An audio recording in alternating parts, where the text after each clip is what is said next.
Hi, I'm Dr. Phil Parker, the health and happiness expert, and today I want to talk about some important concerns and issues around mental health and well-being and physical health and well-being. Usually these two things are seen as quite separate, but actually the research suggests they're so interconnected.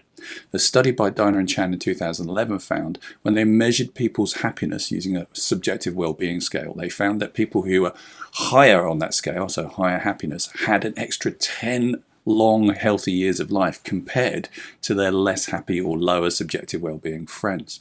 So this really shows this connection between your physical and your mental health. And one of the really interesting things that's going on in mental health is just not treated the same and not given the same kind of respect as physical health. And this is called a lack of parity of esteem. So this means if you broke your leg and you go to hospital, you would expect to be seen right now, and that would be reasonable. Or if you had a raging fever or some infection, you'd expect to get treatment now. But if you go and you attend your GP or your hospital with some mental health issues, there's a massive chance you're going to be asked to wait for 6 to 18 months until the budget has happened and space has occurred so you can get treatment. So we don't prioritize and we don't consider mental health in the same way as we considered physical health.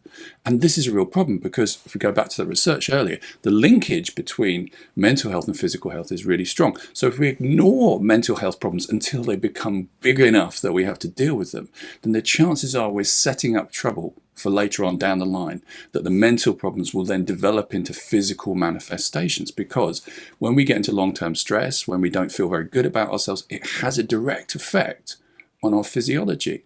Because of course our brain, which measures and manages what's going on in our body, also measures and manages what's going on in how we think and feel about stuff. So this connection is absolutely there. So when people kind of dismiss or downgrade mental health or mental well-being, go, oh, it's just mental health issues, really call them on that, because it's not just mental health issues. They shouldn't be second best. They should be considered as these are just as important as those, physical and mental, and we need to prioritize both of them. We need to really take care of people and to consider, just because we can't see mental health issues often as clearly as maybe a broken leg, they don't show up in quite the same way, just because we can't observe them doesn't mean to say they're not just as important and deserve our time, respect, and attention. So let's think about how we can help everybody to recognize that mental health and physical health need to have equal attention because they're so important, and together, a combination of mental and physical health is what really brings a complete sense of health.